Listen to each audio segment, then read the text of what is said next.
लोकसभा निवडणुकींचे बिगुल वाजले आहे। येणाऱ्या काळामध्ये लोकसभाच्या निवडणुका आता पार पडतील।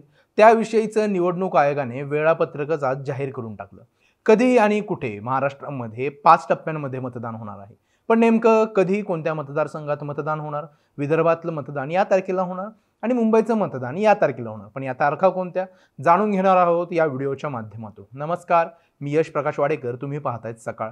लोकसभा मतदानासाठी आता सर्वच राजकीय पक्ष तयार झाले आहेत।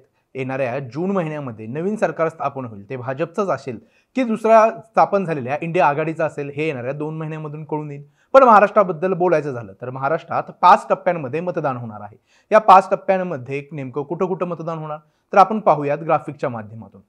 19 एप्रिल रोजी पहिल्या टप्प्यातलं मतदान होणार आहे। यावेळी गडचिरोली, भंडारा, गोंदिया, नागपूर, रामटेक आणि चंद्रपूर या मतदारसंघामध्ये खरं तर मतदान होणार आहे। गडचिरोलीमध्ये कुठेतरी काँग्रेसचं आत्ता तरी वर्चस्व दिसत असलं तरी महायुती ही तिथं तगड्या हाताने कामाला लागली आहे।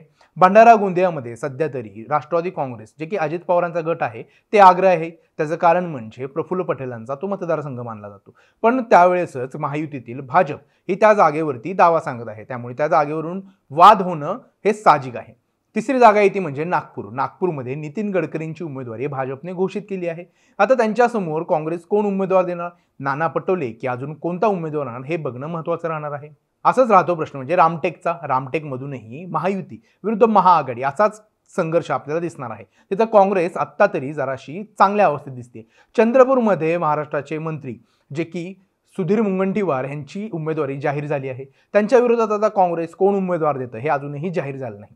त्यामुळे पहिल्या टप्प्यातलं जे की 19 एप्रिल रोजी मतदान होणार आहे, यामध्ये मतदारसंघ येणार आहेत गडचिरोली, भंडारा गोंदिया, नागपूर, रामटेक आणि चंद्रपूर। 26 एप्रिल रोजी घडणार आहे ते दुसऱ्या टप्प्यातलं मतदान। यामध्ये नांदेड, हिंगोली, यवतमाळ, वर्धा, अमरावती, परभणी, बुलढाणा आणि अकोला हे मतदारसंघ असणार आहेत। अकोल्यामधून आत्ता तरी प्रकाश आंबेडकरांच्या नावाची चलती आहे, त्यांच्या विरोधात आहेत ते म्हणजे अनुप धोत्रे, त्यामुळे या मतदारसंघही सर्वांचे लक्ष लागले आहे। दुसरा मतदारसंघ येतो म्हणजे अमरावती, नवनीत राणांच्या विरोधात कोण येणार की नवनीत राणाच आता भाजपमध्ये प्रवेश करून कमळ चिन्हावरती लढणार, हा एक ऐरणीचा प्रश्न समोर उभा राहतोय। तिसऱ्या टप्प्यातलं मतदान होणार आहे ते म्हणजे 7 मे रोजी।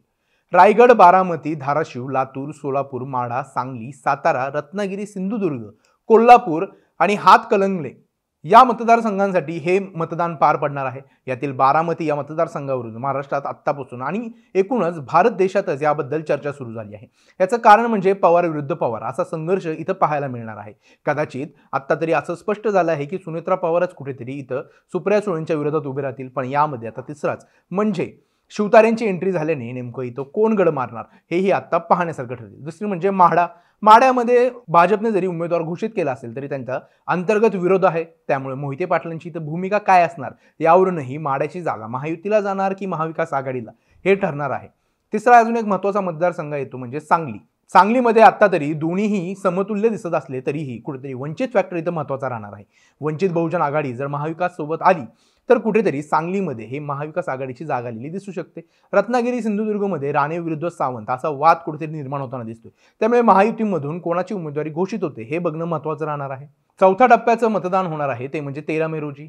याला मतदारसंघ असणार आहेत नंदुरबार, जळगाव, रावेर, जालना, छत्रपती संभाजीनगर, मावळ, पुणे, शिरूर, अहमदनगर, शिर्डी आणि बीड। खरं तर हेही महत्त्वाचे मतदारसंघ आहेत। अहमदनगरमधून विखे विरुद्ध लंके असा कुठेतरी सामना दिसू शकतो। तसेच पुण्यात आता तरी मुरलीधर मोहोळ यांची बाजू भक्कम दिसते। आता त्यांच्यासमोर महाविकास आघाडी कोणाला उमेदवारी देते हा एक ऐरणीचा प्रश्न आहे। आत्ता तरी रवींद्र धंगेकर यांना कुठेतरी उमेदवारी काँग्रेसकडून मिळेल असं दिसतं आहे, पण आता इथं वसंत मोरेंची एंट्री झाल्याने ही जागा कदाचित राष्ट्रवादी काँग्रेस शरदचंद्र पवार गटाकडूनही दावा सांगण्यात येऊ शकतो। 5व्या टप्प्याचं मतदान होणार आहे ते 20 मे रोजी। यामध्ये धुळे, दिंडोरी, नाशिक, पालघर, भिवंडी, कल्याण, ठाणे आणि मुंबईतील 6च्या 6 मतदारसंघांसाठी मतदान होणार आहे। यामध्ये खरं तर मुंबई आणि ठाणे हे खरं तर कुठेतरी महत्त्वाचं वाटतं। याचं कारण म्हणजे इथं डिरेक्टली ठाकरे विरुद्ध शिंदे असा सामना बघायला मिळू शकतो। ते म्हणजे ठाण्यामध्ये आत्ता तरी शिंदेंचा बोलबाला दिसत असला तरी विद्यमान खासदार आत्ताचे जिथं खासदार आहेत ते म्हणजे राजन विचारे यांचाही पारड तिथं जड आहे, त्यामुळे तिथं काय घडतं हेही येणाऱ्या काळामध्ये स्पष्ट होईल। तर हे होता आराखडा। येणाऱ्या काळामध्ये महाराष्ट्रामध्ये अशा 5% मतदान पार पडणार आहे, त्यामुळे आता महाविकास आघाडी की महायुती महाराष्ट्राची जनता नेमकं कोणाला कौल देते हे लवकरच स्पष्ट होईल। 4 जून रोजी ह्या पूर्ण मतमोजणी होईल आणि भारताच्या पंतप्रधानपदी कोणाची महायुतीचा माणूस बसणार एनडीएचा माणूस बसणार की इंडिया आघाडीचा माणूस बसणार हे लवकरच स्पष्ट होईल.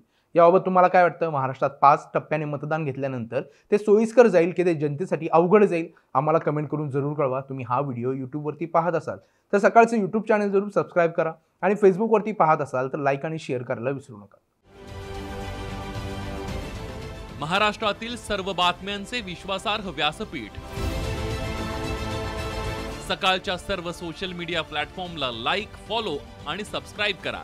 तसंच सर्व नोटिफिकेशनसाठी बेल आयकॉन प्रेस करायला विसरू नका.